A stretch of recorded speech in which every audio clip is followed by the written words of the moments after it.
If you're a member of a religious group that prophesied the end of the world at a specific date, and that date came and went and the prophecy did not come true, you would think that that would be enough evidence for you to leave that group and not believe it anymore. And you would think that that would be a very simple decision to make.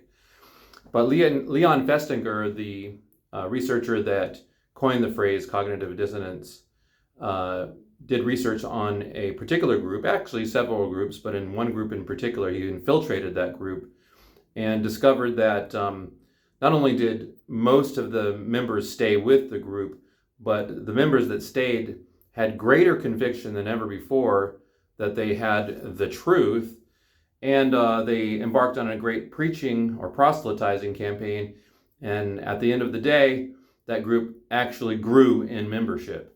And it's not just one group that has done this. Several groups, well-known groups, have done such a thing. And it turns out that false prophecy or fraud makes your group grow larger and stronger and more close-knit. In my research proposal today, I am going to piggyback off of Leon Festinger's work. And my research proposal is on poor character reactions to cognitive dissonance. Cognitive dissonance being the theory invented by or discovered by Leon Festinger. So inspired by this work, this research is intended to find a small area in between two different research projects, one being Leon Festinger, of course, and another being the obedience experiments by Stanley Milgram. And where Festinger discovered and named cognitive dissonance and reported on some of the responses to it, like proselytization, and Milgram showed to what extent people would go to be obedient to authority, which is an act that eases the uncomfortableness of the feeling of cognitive dissonance. This study will reveal that the beliefs we hold on to based on emotion or how people will defend an irrational belief to the point of lying and doing other unethical things just to prove themselves and their organizations, teams, or tribes correct. The research question, therefore, is cognitive dissonance at play in the defense of absurd beliefs? And if so, does cognitive dissonance alone account for a belief that must be adhered to, even if it costs the lives of loved ones? My hypothesis is that cognitive dissonance, the feeling that a person has, is not really the issue, but more so it is the character of the individual, the moral character of the individual, and how they respond to the uncomfortable, dissonant feeling in their heads that makes them dig their heels in, so to speak, and stand their ground. This, I believe, is a form of sociopathy, akin to pride, arrogance, selfishness, or maybe even as serious as narcissism. The literary basis for the research, for one thing, let's talk about Leon Festinger for a little bit. Since I'm piggybacking mostly off of his work, something else about him is that he infiltrated this group, flying saucer cult, that had prophesied the apocalyptic coming of aliens in the 1950s. His interest was why members of the group did not leave the group when the prophecy was disconfirmed by the passing of the date chosen for this alien arrival. He found members instead renewed their commitment to the cult, and membership actually grew after a small exodus at first. The other researcher, a little bit more on him, a little bit deeper on that, is that he did experiments in the 1960s that demonstrated that the average person will do real harm to another individual if told to do so by an authority figure. It was shown that the proximity to the person receiving the shock made it more difficult for the participant to obey the order to shock the learner, which kind of suggests that lacking empathy and intimacy had something to do with why they were so willing to shock a person that they don't really know. What other mental rationalizations were at play that would make a person more or less likely to harm another person at the behest of an authority figure is one question I have. Do beliefs about authority affect a person's willingness to obey any order, no matter if it is ethical or not? Another researcher whose work I want to get deeper into, I'm not as familiar with him at this point, but that is of Travis Prolx. Have no clue how to pronounce his name, actually. It's Proulx. I have no idea. Couldn't do it. But his paper that was very interesting was The Psychology of the Absurd, how existentialists addressed and succumbed to extremist beliefs. So Prolx provides a connection between cognitive dissonance, obedience to authority, and extreme or absurd beliefs. So he kind of represents the intersection at which I arrived, where all these things kind of come together. Prolx provides a clue as to why a person will resort to absurdities and lies to defend their beliefs in the face of disconfirming evidence. The belief that beliefs are sacred. So they're not protecting a person, they're protecting a belief, a concept, a thing that isn't alive. So that seems strange to me. Theoretical basis is cognitive dissonance, of course. Cognitive dissonance is the foundation for this study.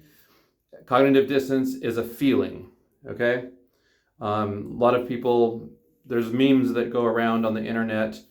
If someone makes a comment or something like that says something absurd, someone might reply, cognitive dissonance much? Which means that the person, whoever wrote that, doesn't understand what cognitive dissonance is. So hopefully that's something that will have to improve everybody's realization of what it actually is. Cognitive dissonance is the feeling that results when one is confronted with disconfirming evidence for deeply held, cherished beliefs. So cognitive dissonance is not bad, okay? Cognitive dissonance is good, all right? The feeling cognitive dissonance is proof that your brain is working. You notice when things don't add up, like two dissonant notes that are being played. It creates a very uncomfortable sound in music. So it's good. Cognitive dissonance is good. So theoretical basis, again, a few other things is character. Character, as used in this research, refers to a person's mental or moral qualities. Good character in this research refers to a person who is ethical, honest, and forthright. Poor character, person who is not honest, ethical, or forthright. It's hypothesized here that a person with good character will readily admit they are wrong, very simple, like adults are supposed to be able to do, when presented with substantial disconfirming evidence. A person with poor character will succumb to pressure from peers or authority, as in Milgram's experiment, and go to great lengths to defend cherished beliefs in spite of plentiful disconfirming evidence.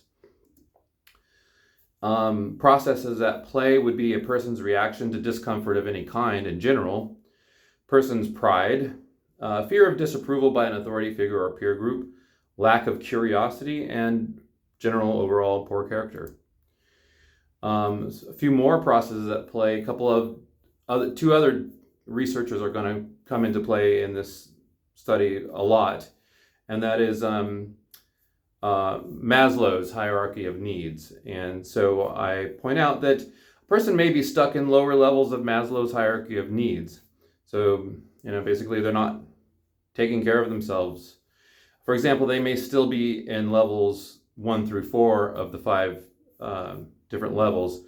The simple physiological level, desire for safety, desire for love and belonging and esteem.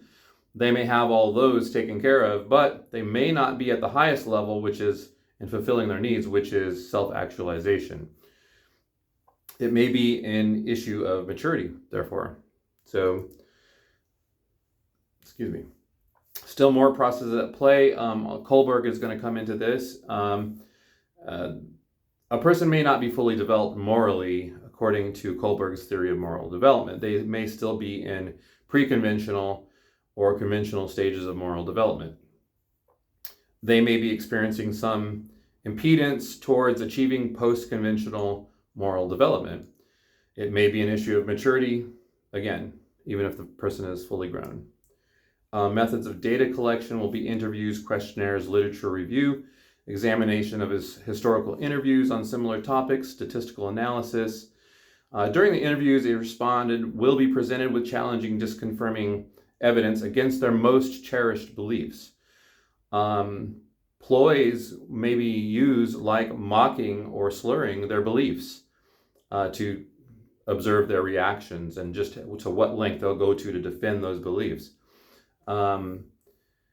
So their emotional responses will have to be recorded and observed, of course. So a special note will be taken if the respondent resorts to lies and counterattacks that employ aggressive emotions and ad hominem attacks.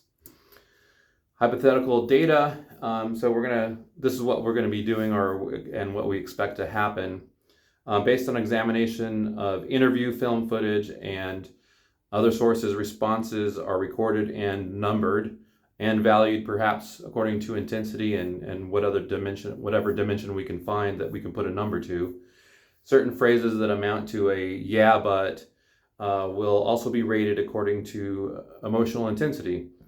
Findings will show that with greater emotion and defensiveness, the more a respondent will resort to ad hominem attacks against the person providing the disconfirming data. Obfuscation, straw man, red herring, and appeals to authority will be made by about 65% more frequently as desperation ensues in the demeanor of the respondent. So we expect them to become quite defensive to the point of almost wanting to be violent to protect their beliefs.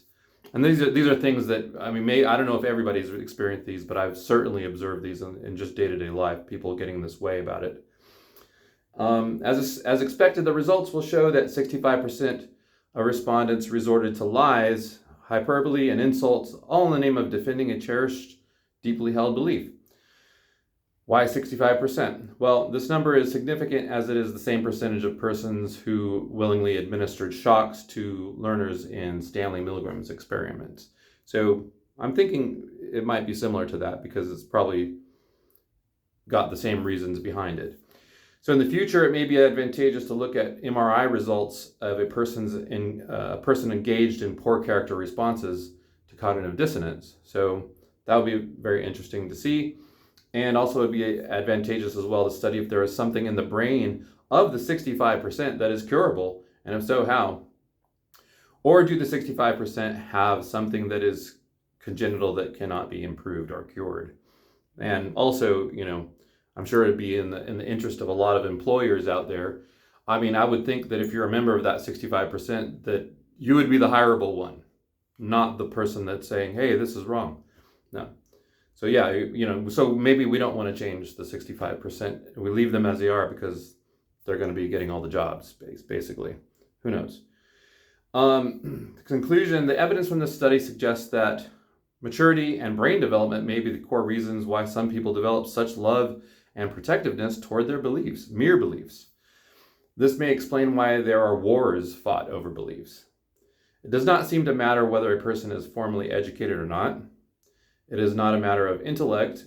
I don't think it is. It is a matter of character and ethics that makes a person more willing to consider that they may be wrong. Recently, I viewed the film No Other Land, and there's a lot of examples that I could use in that film, but one example in particular was a bunch of Israeli soldiers going into this village and destroying houses really for no reason other than to just get them off the land and dispose of them. But of course they're met with, hey, please don't knock down my house. I live there. Where am I supposed to go? And one of the responses from the Israeli soldiers was, can't you see you're getting in our way, preventing us from doing our job? So she's a soldier following orders from an authority, and she's offended. She's actually thinks she's a victim because the protesters aren't letting her do her job of destroying their lives. That would be, I would love to interview that person, see how they got to that place in their life. But so that's pretty much the proposal, and thank you very much for watching.